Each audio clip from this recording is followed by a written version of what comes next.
नमस्कार प्यारे बच्चों, राम राम सभी को। फिर से आपका स्वागत है प्यारे बच्चों आपके अपने यूट्यूब चैनल साइंस बाय सिलोद पे। तो प्यारे बच्चों, हम स्टार्ट करने जा रहे हैं बायोलॉजी का पोर्शन। और बायोलॉजी के पोर्शन में खास तौर पर जो सीईटी का एग्जाम है या कोई भी कॉम्पिटिटिव एग्जाम है जिसमें एसएससी लेवल हो, चाहे आरपीएससी हो, आरएएस हो, एचसीएस हो, या यूपीएससी का कोई भी एग्जाम, एनडीए के बाद जैसे सीडीएस का एग्जाम, इनके लेवल का कोई भी क्राइटेरिया हो तो उससे रिलेट हम क्या कंप्लीट बायोलॉजी को ट्रिगर करेंगे।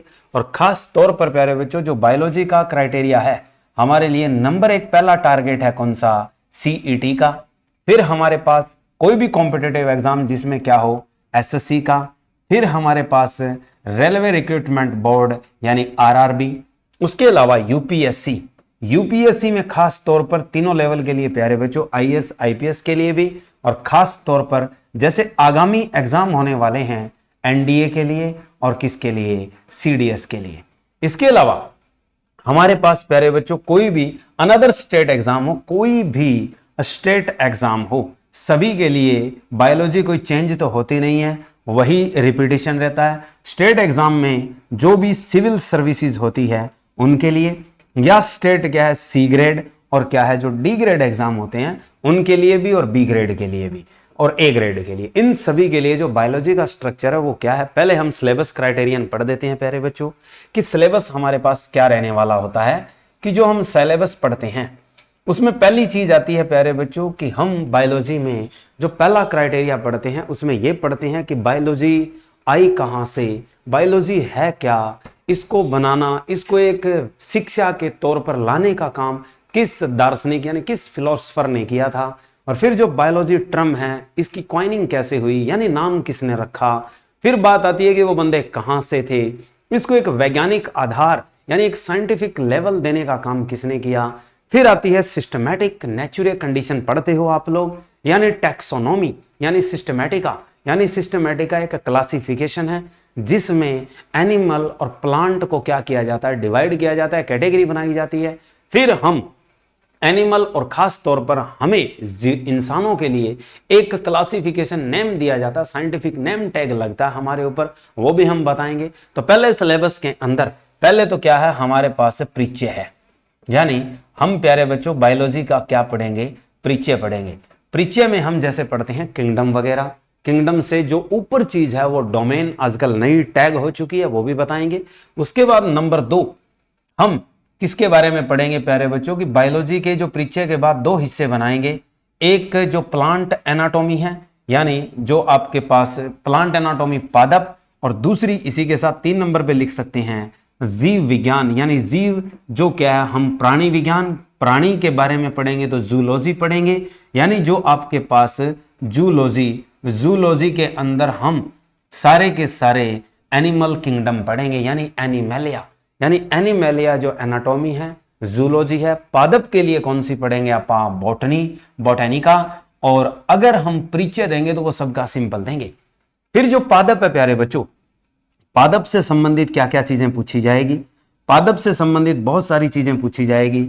जैसे इनका क्लासिफिकेशन किया जाता है इस किंगडम का, इसके संग में तो आपके पास पादप ऐसे आते हैं जैसे थैलोफाइटा किंगडम है, जैसे ब्रायोफाइटा। फिर आपके पास ट्रैकियोफाइटा, ये पादप के क्या है, किंगडम बनाए जाएंगे, किंगडम से फाइलम बनाए जाएंगे। फिर उनकी क्या है आगे से आगे ऑर्डर, क्लास और फैमिली के बाद क्या उनकी स्पीसीज तक चले जाएंगे हम। तो ये क्राइटेरिया था। नंबर 4 हम प्यारे बच्चों इन्हीं के अंदर छंटनी कर देते हैं किसके, जीव विज्ञान से। हम टोटली वैसे जैसे किंगडम पढ़ते हैं तो 5 किंगडम पढ़ते हैं, जिसमें पहला जैसे किंगडम बताया जाएगा आपको मोनेरा, यानी जिसमें हम सूक्ष्म जीवों के बारे में पढ़ेंगे, मोनेरा किंगडम के बारे में। नंबर 2 जो हमारा किंगडम है वो हम पढ़ेंगे प्यारे बच्चों एक कोशिकीय यूकैरियोट, जिसमें हमारे पास क्या आते हैं, प्रोटोजोअन यानी प्रोटोजोआ आएंगे। और नंबर 3 आपके पास जो खास चीज है वो हम किसके बारे में पढ़ेंगे, जैसे हम बता रहे थे पादप, और पादप के चलते हम जैसे बात कर रहे थे किसकी, मोनेरा, जैसे प्रोटोजोआ, और क्या है हमारे पास जीव विज्ञान और पादप विज्ञान। तो तीसरा हम साथ में ले सकते हैं किसको, पादप को। नंबर 4 के तौर पे हम लिख सकते हैं प्यारे बच्चों, जैसे अभी लिखे पड़े हैं 2, इसमें से एक उठा सकते हो, कौन सा आप, जीव विज्ञान या प्राणी विज्ञान। और नंबर 5वां जो टैग लगाएंगे वो हम लगा देंगे किसके लिए, कवक के लिए। तो ये 5 किंगडम हैं, लेकिन इनके लिए हम अलग अलग पढ़ेंगे प्यारे बच्चों। ये तो हमने रफ एंड टफ की या हिट एंड ट्रायल मेथड से लिखा है सिंपली, लेकिन जब पहले पढ़ेंगे तो हम पहले मुनेरा पढ़ेंगे। मुनेरा के बाद हम जो दूसरा जगत पढ़ेंगे उसमें हम करेंगे जैसे क्या है, प्रोटोजोआ। प्रोटोजोवन जो है इसको स्पेशल नाम दिया जाता है प्यारे बच्चों, जैसे हम इसको कहते हैं प्रोटिस्टा, यानी प्रोटोजोआ का अध्ययन किस में होता है, प्रोटिस्टन में होता है। प्रोटिस्टा के बाद जैसे हमारे पास क्या आगे, फंगस। फंगस के बाद जैसे क्या हम पादप, और फिर क्या पढ़ेंगे, एनिमेलिया। अब इनके बाद जो हमारा क्राइटेरिया रहने वाला है प्यारे बच्चों वो क्या है, फिर रोग कारक, यानी रोग कारक भी पढ़े जाएंगे। रोग कारक जो हम पढ़ेंगे वो पढ़ेंगे किसमें, जैसे नंबर 1 मोनेरा जगत। मोनेरा जगत से हम अध्ययन लेते हैं प्यारे प्यारे बच्चों जीवाणुओं का, यानी हम किसका लेते हैं, बैक्टीरिया का। तो यानी जो मोनेरा जगत है उसमें हम किसके बारे में पढ़ेंगे, बैक्टीरिया के बारे में, और रोग कारक जीवाणु है, और इनसे होने वाले रोगों का भी अध्ययन करेंगे। जीवाणु होता क्या है, जीवाणु हमारे लिए कितना फायदेमंद है, और जीवाणु किस तरीके से किण्वन प्रक्रिया करता है, जिसको बाद में जिस्ट भी कहा गया, वो भी क्राइटेरिया हम पढ़ेंगे। इसके बाद रोग कारक नंबर 2 आपके पास किसके पढ़े जाएंगे, प्रोटोजोआ के पढ़े जाएंगे। प्रोटोजोवन में भी हम रोग कारक जरूर पढ़ेंगे मेरे प्यारे बच्चों। प्रोटोजोवन यानी प्रोटिस्टा, तो प्रोटिस्टा में जो रोग कारक होते हैं वो आपने पढ़ा है, जैसे प्रोटोजोआ, जैसे अमीबा, जैसे पैरामीशियम। उसके बाद हम रोग कारक किसके पढ़ेंगे, साथ में विषाणु यानी वायरल डिसीज भी पढ़ेंगे। वायरल डिसीज दोनों की पढ़ेंगे। ये जितने भी रोग पढ़ेंगे प्यारे बच्चों हम प्लांट और मनुष्य दोनों के लिए पढ़ेंगे। वायरल डिसीज भी पढ़ेंगे, यानी वायरसिस, वायरसिस के लिए भी हम क्राइटेरिया उठाएंगे। उसके बाद नंबर 4 जो आपके पास है कवक। कवक यानी फफूंदी जिसे कहते हैं, कुकुरमुता भी कहते हैं, जिसे हम क्या कहते हैं, फफूंदी, और फफूंदी के चलते हम इसे कुकुरमुता भी कह सकते हैं। वैसे हमारे पास ये क्या है, फंगी, या हम कह सकते हैं इसको फंगस, यानी फंगस और फंगी के बारे में भी पढ़ेंगे, रोग कारक भी पढ़ेंगे। उसके बाद हमारे पास एक अलग टर्म पढ़ेंगे हम, जो आपके पास सिम्बायोटिक होती है, जिसमें हम पढ़ेंगे प्यारे बच्चों लाइकेन, यानी लाइकेनोलॉजी। लाइकेन को भी पढ़ेंगे। तो लाइकेन एक सिम्बायोसिस है, सहजीवन है। सहजीवन का मतलब है जिसमें दोनों एक दूसरे को लाभ पहुंचाते हैं। तो इनका जो सहजीवन है वो हम किस में पढ़ेंगे, सिम्बायोटिक में पढ़ेंगे। तो सिम्बायोसिस फिनोमेना बहुत ही इंपॉर्टेंट है प्यारे बच्चों, जिसमें हम 2 चीजों को जोड़ेंगे। एक हम पढ़ेंगे कवक, और दूसरा जोड़ा हम लेंगे इसमें शैवाल। शैवाल वैसे किस में आते हैं प्यारे बच्चों, थैलोफाइटस। तो यानी शैवाल और कवक मिला के हम सिम्बायोसिस सहजीवन में चलेंगे, वो हम क्या करेंगे, लाइकेन। तो ये चीजें थी प्यारे बच्चों बेसिकली जो हम जोड़कर चलते हैं किसमें, स्मॉलेस्ट क्वांटिटी माइक्रो ऑर्गेनिज्म के चलते, माइक्रो ऑर्गेनिक प्लांट के चलते। इसके साथ हमारे पास जो वर्णन किया जाएगा वो बाद में पढ़ेंगे हम किसका, पादप जगत का। यानी इसके बाद जो हमारे पास क्राइटेरिया होगा वो मैंने थोड़ी देर पहले भी बताया था प्यारे बच्चों कि वो पढ़ेंगे हम पादप जगत। और पादप जगत में हम जो बात करते हैं वो खास तौर पर 3 जगत की पढ़ते हैं। यानी प्लांट जो किंगडम है वो आपके पास पहले नंबर पे कौन सा आता है, थैलोफाइटा, यानी हमारे पास थैलोफाइटस आते हैं, थैलोफाइटा पढ़े जाते हैं, यानी थैलोफाइटस। तो यानी पहली जो चीज है प्यारे बच्चों वो आपके पास क्या है, थैलोफाइटस। और दूसरी आपके पास कौन सी है, ब्रायोफाइटस। तो ब्रायो जो फाइटा है, ब्रायोफाइटस जो वर्ग है इसे हम पादपों का उभयचर वर्ग भी कहते हैं। यानी ये एम्फीबियन है, उभयचर वर्ग है पादप का, यानी इसे हम ब्रायोफाइटा को हम क्या कह सकते हैं प्यारे बच्चों, एम्फीबियन किंगडम ऑफ प्लांट। यानी ये आपके पास कैसी चीज है, एम्फीबियन किंगडम है किसका, प्लांट का, यानी एम्फीबियन फाइलम है किसका, प्लांट का। तीसरा हमारे पास कौन सा आता है, ट्रैकियोफाइटा। तीसरा जो है हमारे पास तीसरे नंबर पे वो हमारे पास क्या है, ट्रैकियोफाइटस या ट्रैकियोफाइटा। तो ये हमारे पास 3 वर्ग बनाए जाते हैं। जैसे इसमें हम किसका अध्ययन करते हैं ये हमने पढ़ना है प्यारे बच्चों। थैलोफाइटा में खास तौर पर फाइकोलॉजी, यानी इसके बारे में हम किसके पढ़ते हैं, फाइकोलॉजी को पढ़ते हैं। फाइकोलॉजी का अर्थ किससे संबंधित है प्यारे बच्चों, शैवाल से। यानी हम एल्गी के बारे में पढ़ते हैं। इनका कारण क्या है ये वो पौधे होते हैं जिनमें संवहन ऊतक बिल्कुल नहीं पाए जाते। ब्रायोफाइटा भी वही वर्ग है जिसमें संवहन ऊतक पूरी तरह से डेवलप नहीं होता, यानी वेस्क्यूलर टिश्यू नहीं पाए जाते। ट्रैक्योफाइटा में वो प्लांट आते हैं जिनमें आपके पास कौन से टिश्यू पूरी तरह से मैच्योर होते हैं, तो वेस्क्यूलर टिश्यू। वेस्क्यूलर टिश्यू को हम क्या कहते हैं प्यारे बच्चों, संवहन ऊतक वाले पौधे। तो संवहन ऊतक वाले पौधे कौन से वर्ग में आते हैं, ट्रैक्योफाइटा में आते हैं। यानी ट्रैक्योफाइटस होते हैं ये वो प्लांट हैं जिनके अंदर आपके संवहन ऊतक पाए जाते हैं। तब इनकी भी कैटेगरी बना दी जाती है, इनको भी बांट दिया जाता है कितने भागों में, 3। एक आता है टेरिडोफाइटा, यानी जो पहला वर्ग बनाया जाता है वो कौन सा है प्यारे बच्चों, टेरिडोफाइटा, जिससे हमें सोना भी मिलता है। यानी टेरिडोफाइटा एक ऐसा पादप वर्ग है जिससे हम क्या प्राप्त कर सकते हैं, सोना। दूसरा हमारे पास कौन सा आता है प्यारे बच्चों, जिम्नोस्पर्म, यानी दूसरा हमारे पास कौन सा है, जिम्नोस्पर्म है। यानी हमारे पास जो जिम्नोस्पर्म है इसे हम हिंदी में कहते हैं प्यारे बच्चों अनावर्त बीजी।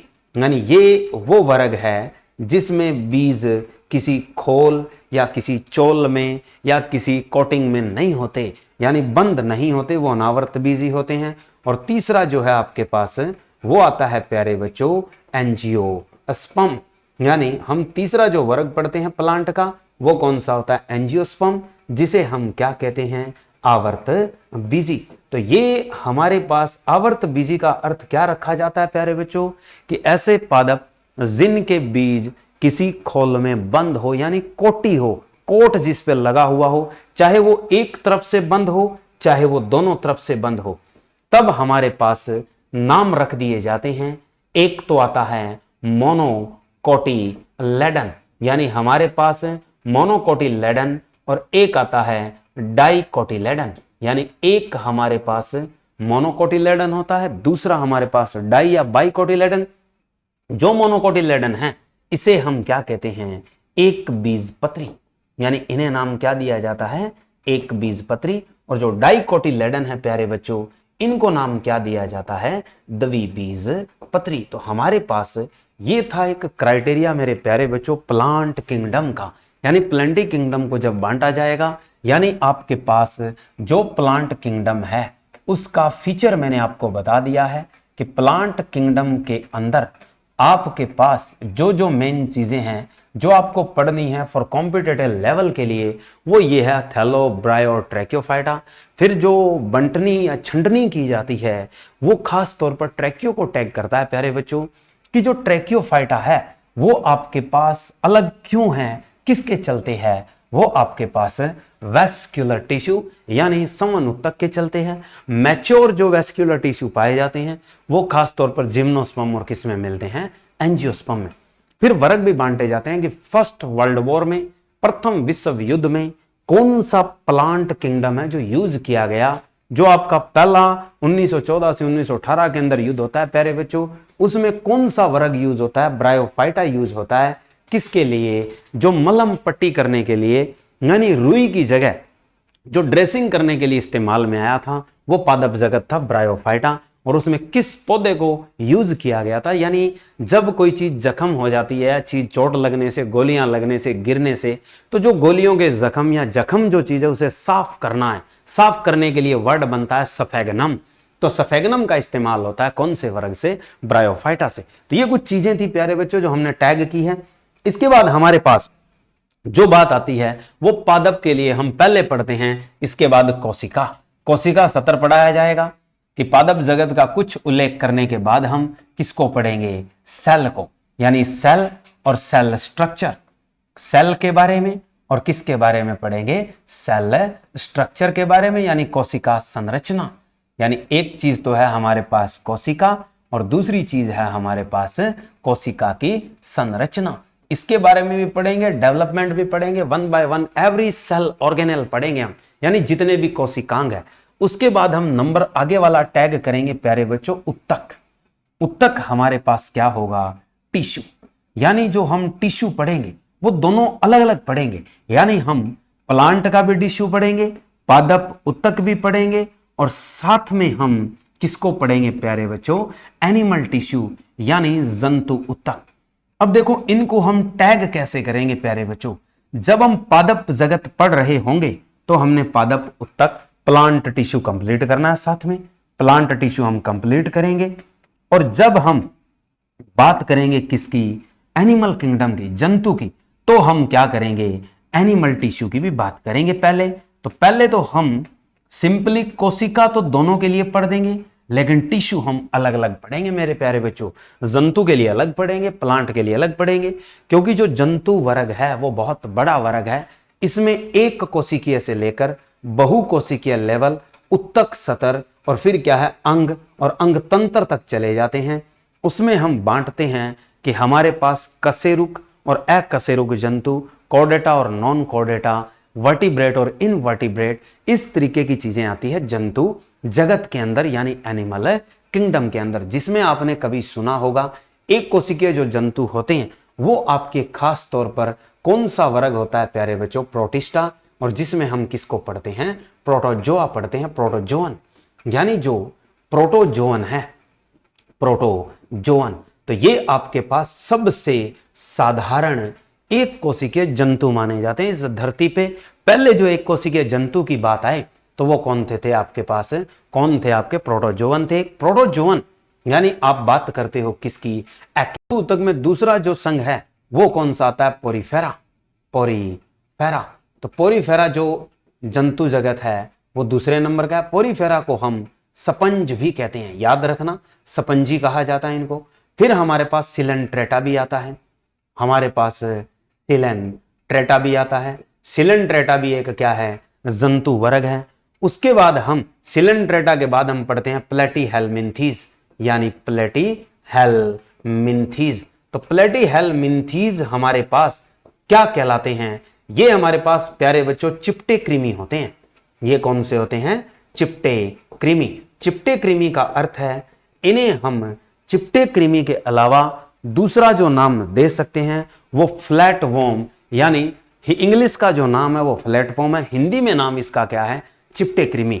इसके अलावा तीसरा जो इसके पांचवा जो जगत है वो आता है एस्केलमिन्थीज।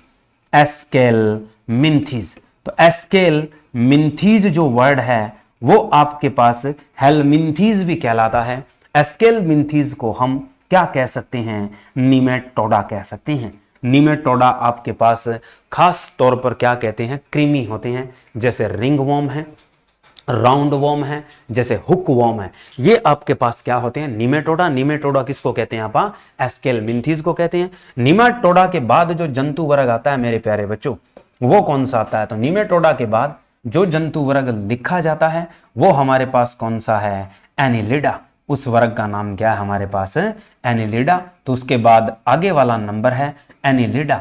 एनिलिडा में आप किसके बारे में पढ़ते हो मेरे प्यारे बच्चों? एनिलिडा में आपने केंचुआ पढ़ा होगा यानी अर्थवॉर्म, तो केंचुए के बारे में नंबर 1। नंबर 2 जोंक, हिरुडिना, तो हिरुडिनेरिया जो है यानी जिसे हम एनिमल लिच कहते हैं, इंडियन एनिमल लिच। जोंक, अब जैसे धान की खेती होगी, धान की रुपाई होगी, तो उसमें जो भी धान के खेत में काम करेगा वो अपने साथ नमक की थैली लेकर चलता है। वो नमक की थैली लेकर क्यों चलता है? क्योंकि उसको क्या चढ़ सकती है? जोंक उसके शरीर में प्रवेश कर सकती है। लिच जो इंडियन लिच है, एनिमल लिच है, ये प्रवेश कर सकती है। हिरुडिना ये प्रवेश कर सकती है। इसके बाद जो संघ आता है वो आता है आर्थ्रोपोडा। आर्थ्रोपोडा आपके पास जंतु वर्ग में सबसे बड़ा वर्ग आता है अकशेरुकियों का। और कशेरुकियों में अगर बात करें तो आर्थ्रोपोडा सबसे बड़ा संघ है किसका? जीवधारियों का। किसमें? जंतु में। उसके बाद हमारे पास आता है मोलस्कल, यानी हमारे पास है मोलस्का परिवार। जैसे हम घोंगे के बारे में पढ़ते हैं, आर्थ्रोपोडा कौन सा वर्ग है मेरे प्यारे बच्चों? कीट वर्ग। और ये जो कीट वर्ग है ये आपका सबसे बड़ा जंतु वर्ग है, यानी मोस्ट पॉपुलर एनिमल किंगडम। तो आंसर क्या लिखोगे आप? आर्थ्रोपोडन, यानी सबसे बड़ा जंतु वर्ग है। यानी सबसे बड़ा जंतु वर्ग अगर बोलें तो वो हमारे पास कौन सा होगा? आर्थ्रोपोडा। आर्थ्रोपोडा में किसका अध्ययन करते हो तुम? कीट, जैसे चाहे बिच्छू है, मकड़ी है, चींटी है, आपकी मक्खी है, कोई भी चीज ऐसी आ जाए वो आर्थ्रोपोडन है। मोलस्का में खास तौर पर जैसे आप पढ़ते हो घोंगा, जैसे आप पढ़ते हो ऑक्टोपस, ये जो चीजें होती है ये आपके पास प्यारे बच्चों स्क्विड, स्क्विड क्या माना जाता है, सबसे जेंट एलिमेंट है, जेट एनिमल है किसका, मोलस्कल का, और बहुत ही रेयरेस्ट एनिमल कहा जाता है धरती का, वो मोलस्कल परिवार का कौन सा, स्क्विड है। इसके बाद हमारे पास जो संघ आता है मोलस्का परिवार के बाद, वो आता है हमारे पास स्टारफिश वाला, उसे हम क्या कहेंगे, एस्केल, उसको हम कहेंगे प्यारे बच्चों आर्थ्रोरिंकस वाला। आर्थ्रोरिंकस परिवार वाला जो है वो कौन सा है, वो हमारे पास आर्थ्रोरिंकस वाला है एकाइनोडर्मेटा, एकाइनोडर्मेटा। तो ये हमारे पास परिवार कौन सा है जिसमें स्टारफिश, फीदरफिश जैसी चीजें आएगी, तो आर्थ्रोरिंकस वाला क्या है, एकाइनोडर्मेटा, बीच की कड़ी आएगी। उसके साथ आगे वाला जो परिवार है वो कौन सा आएगा हमारे पास, एनिमल किंगडम का नेक्स्ट जो परिवार है वो पढ़ते हैं हम कशेरुकियों का। कशेरुकियों का जो परिवार पढ़ते हैं वो आगे आता है। जितने अब तक हमने परिवार पढ़े ये सारे अकशेरुक थे इन वर्टिब्रेट की क्राइटेरिया में, और वर्टिब्रेट में अब पढ़ेंगे हम कशेरुक और अकशेरुक। अकशेरुक हम पढ़ चुके, अब कशेरुक आएंगे। कशेरुक जो पढ़े जाएंगे वो कौन कौन से हैं। कशेरुक में पहला जो वर्ग आता है सभी जानते हो, वो आता है मत्स्य वर्ग। हमारे पास पहला जो वर्ग पढ़ेंगे हम वो डायरेक्ट पढ़ेंगे, बाकी हम डिटेल भी पढ़वाएंगे इनकी। नंबर 2 हमारे पास कौन सा आता है, उभयचर यानी मेंढक वाला वर्ग, स्कोलोपेंड्रा वाला वर्ग। नंबर 3 हमारे पास कौन से आते हैं, सरीसृप यानी तीसरा जो वर्ग है वो रेप्टिलिया है। नंबर 4 अपने पास कौन से आते हैं, पक्षी, एविज। और नंबर 5 हमारे पास कौन से आते हैं, स्तनधारी।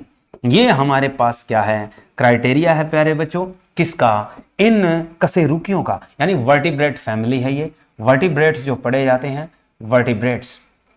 वर्टिब्रेट्स में हमारे पास ये भी आएगा, इन्हें हम कॉर्डेटा कहते हैं, इन्हें हम क्या कहते हैं, कॉर्डेटा। तो यानी कॉर्डेटा जो है, कॉर्डेटा संघ में 5 है हमारे पास, वैसे और भी बताएंगे।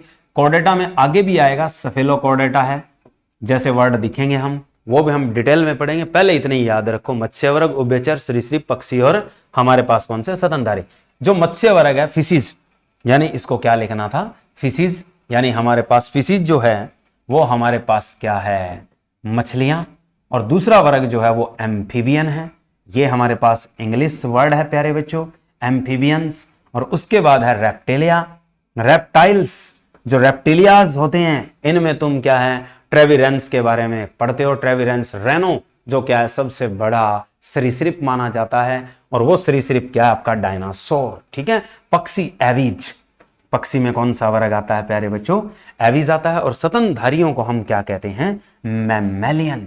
स्तनधारियों में कौन से आते हैं, मैमेलियंस पढ़ेंगे। और इनमें भी क्या है, जो स्तनधारी मैमेलियन है इसमें भी 2 वर्ग बांटे जाएंगे, एक हमारे पास प्रोटोथीरिया और एक यूथीरिया आएगा। यूथीरिया में भी हम आगे बंटवारा करेंगे, यानी मैमेलियंस जो स्तनधारी है इनको 2 वर्ग में बांटा जाएगा, एक आएगा आपके पास प्रोटोथीरिया और दूसरा आएगा अपने पास यूथीरिया। यानी प्रोटोथीरिया और दूसरा क्या है आपके पास है, यूथीरिया। यानी हाँ यूथीरिया, थीरिया में क्या है, हम 2 वर्ग बांटेंगे प्यारे बच्चों, प्रोटोथीरिया और थीरिया में। जो हमारे पास थीरिया है इसमें एक वर्ग लिया जाएगा यूथीरिया, जिसमें हम हैं, चमगादड़ है, हाथी है, ये किस में आते हैं, यूथीरिया में। और दूसरा जो वर्ग है वो आएगा मेटाथीरिया। वो कौन सा आएगा, मेटाथीरिया। मेटाथीरिया में आप लोग पढ़ते हो मैक्रोपस, यानी कंगारू, तंजानिया और ऑस्ट्रेलिया के जंगलों में पाया जाने वाला एक ऐसा जीव जो किस वर्ग से आता है, मेटाथीरिया मैमेलियंस में आता है। मेटाथीरिया मैमेलियंस है उसे हम कहते हैं मैक्रोपस। ये भी इंपॉर्टेंट क्वेश्चन है, पढ़ेंगे प्यारे बच्चों।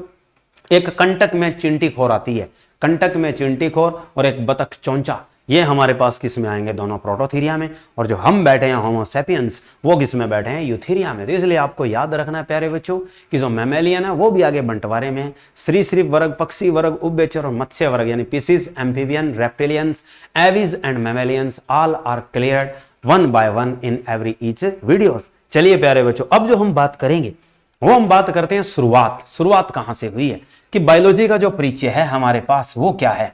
कि बायोलॉजी का जो परिचय हम उठाएंगे उसमें सबसे पहला क्राइटेरिया, और भी बहुत सारे पढ़ेंगे प्यारे बच्चों, हमारे खुद के ऊपर भी पढ़ेंगे, हम सारे तंत्र पढ़ेंगे, मानव की फिजियोलॉजी पढ़ेंगे, मानव का रिप्रोडक्शन पढ़ेंगे, मानव का डाइजेस्टिव सिस्टम पढ़ेंगे। वो एक ही क्राइटेरिया पढ़ते हैं हम, लेकिन हम उससे अलग बायोलॉजी के अंदर फ्लो मारेंगे। चलिए परिचय क्या है हमारे पास। सबसे पहले हमसे क्वेश्चन पूछा जाता है कि जो फादर ऑफ बायोलॉजी है, फादर ऑफ बायोलॉजी, यानी जो फादर ऑफ बायोलॉजी कहलाते हैं प्यारे बच्चों, वो कौन है? तो फादर ऑफ बायोलॉजी कहें या हम जीव विज्ञान के पिता कहें, तो फादर ऑफ बायोलॉजी या जीव विज्ञान के जनक भी कह सकते हो और जीव विज्ञान के पिता भी कह सकते हो।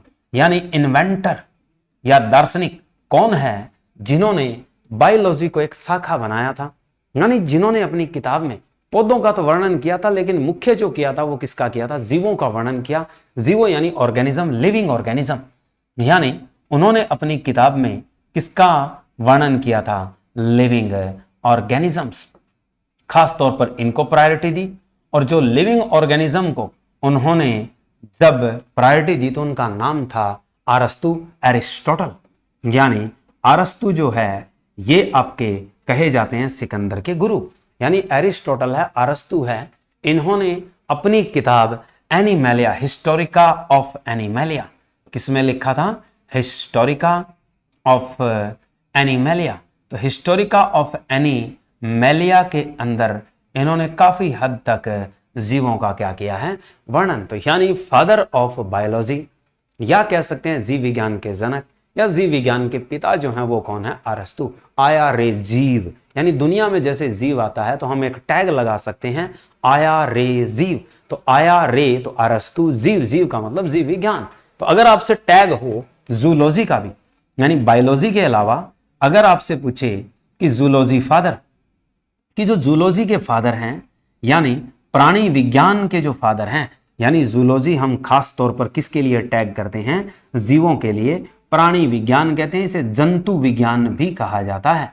प्राणी विज्ञान, या हम टैग करते हैं इसमें प्यारे बच्चों जंतु विज्ञान। तो जो जंतु विज्ञान है इसके भी जनक हमारे पास कौन है? एरिस्टोटल है, यानी अरस्तु। यानी 382 से 383 ईस्वी के करीब चलकर क्या है, वहां पर इन्होंने एक तरह से चर्च के पादरी के रूप में, वैसे एक संत भी थे ये, इन्हें हम दार्शनिक फिलोसफर कह सकते हैं, पादरी कह सकते हैं, जो मर्जी टैग करो, यानी अपने आप में क्या थे? एक दूर तक देखने वाले थे। तो इसीलिए हम इनको क्या कहते हैं? फिलोसफर, यानी दार्शनिक।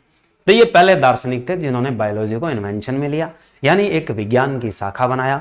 इसके बाद नंबर 2 हमारे पास टैग होते हैं बायोलॉजी के लिए जो वनस्पतिक विज्ञान के जनक हैं।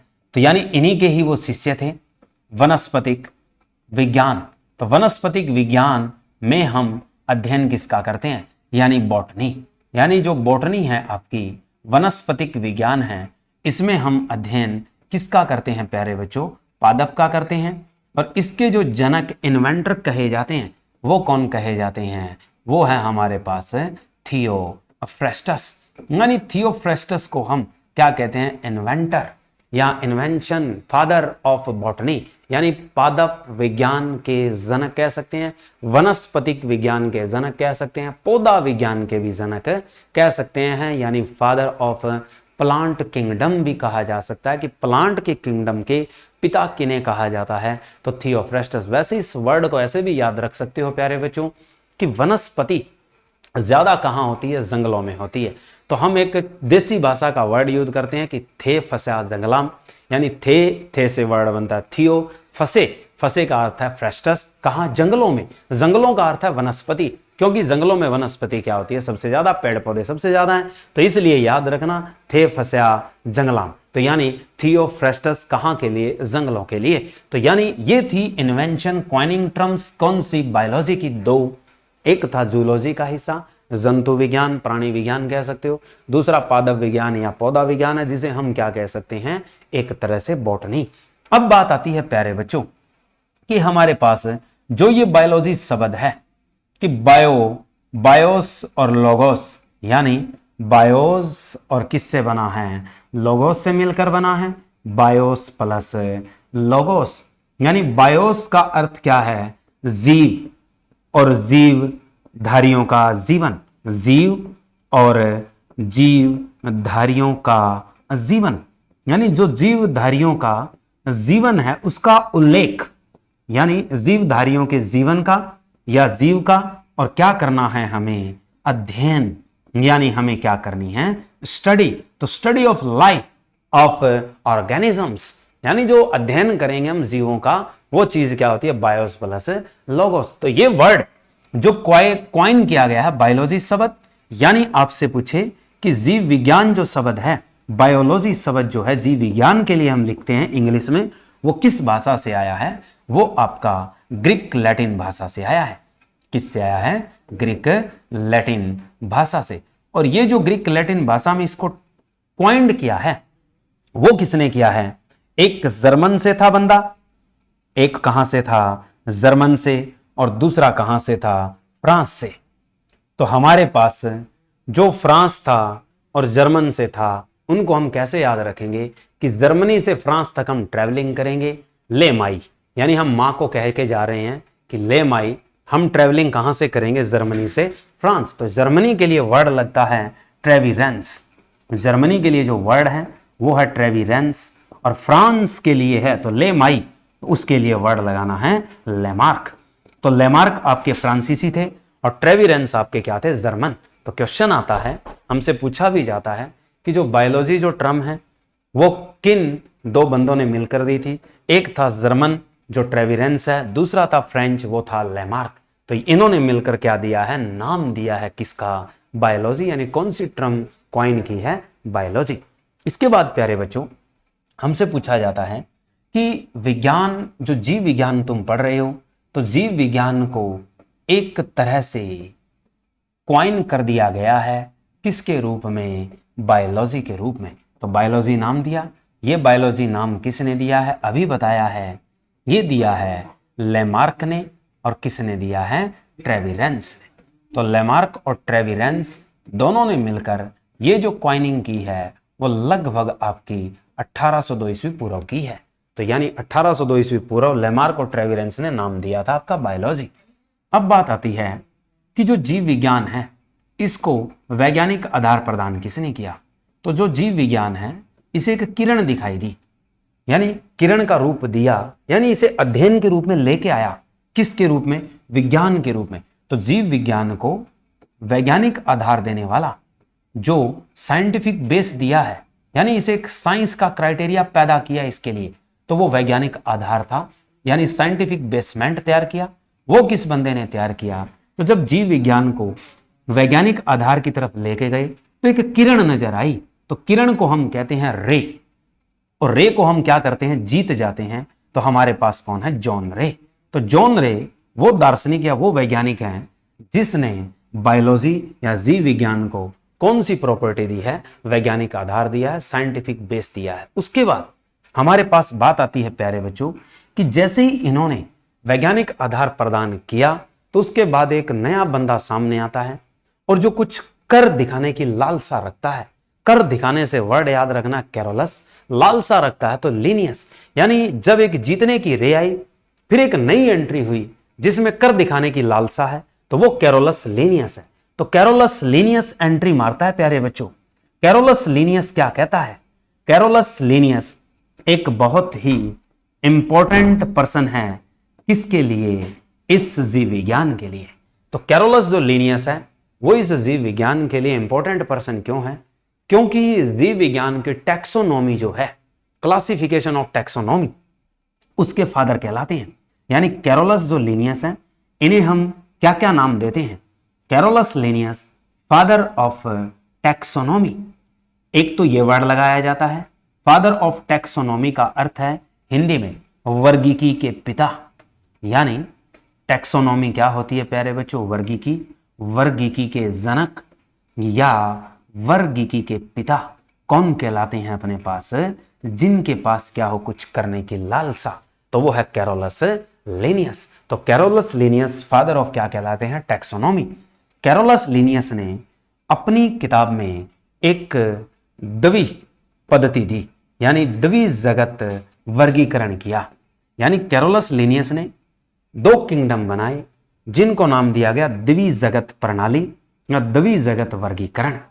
तो द्विजगत वर्गीकरण जो किया है, टू किंगडम क्लासिफिकेशन, क्या था, टू किंगडम क्लासिफिकेशन, कि जो टू किंगडम क्लासिफिकेशन दिया है वो आपका किसने शुरुआत की थी, वो भी आपकी कौन करता है, कैरोलस लिनियस करता है, यानी टू किंगडम, एक एनिमल किंगडम और दूसरा क्या है, प्लांट किंगडम।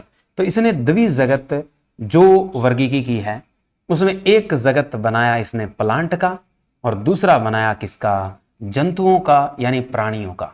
अब इसने जो एक किताब लिखी वो कौन सी लिखी, वो लिखी थी सिस्टम ऑफ नेचर, ठीक है, सिस्टमिका नेचर। तो सिस्टेमेटिक नेचुरे, तो सिस्टम नेचुरे जो क्या है बुक लिखी है, या हिस्टोरिका ऑफ नेचुरे है ये बुक लिखी है। तो ये आपकी किसने दी है, कैरोलस लिनियस। इसने प्लांटेरम और एनिमेलियम दो तरह की किताबें दी थी कैरोलस लिनियस ने। एक थी आपके पास हिस्ट्री ऑफ प्लांटेरम, एक थी आपके पास जो हिस्ट्री ऑफ प्लांटेरम थी उसमें पादप का अध्ययन किया, हिस्ट्री ऑफ जो एनिमेलिया थी उसमें क्या है, जंतु का भी दिया, और एक थी सिस्टम ऑफ नेचुरे यानी सिस्टमैटिक नेचुरे, सिस्टम ऑफ नेचुरे यानी जो एक प्रणाली थी प्राकृतिक की। तो सिस्टम नेचुरे जो बुक थी उसमें उसने अच्छे तरीके से दोनों का वर्णन किया है, पादप और जंतु का। तो ये थी प्यारे बच्चों आज की एक सिंपल इंट्रो फॉर्मेशन, जिसमें हमने आपको क्या है बायोलॉजिकल फैक्टर के बारे में बताया है। बाकी हम करेंगे प्यारे बच्चों नेक्स्ट वीडियो में, तो ज़्यादा से ज़्यादा लाइक और शेयर जरूर करना।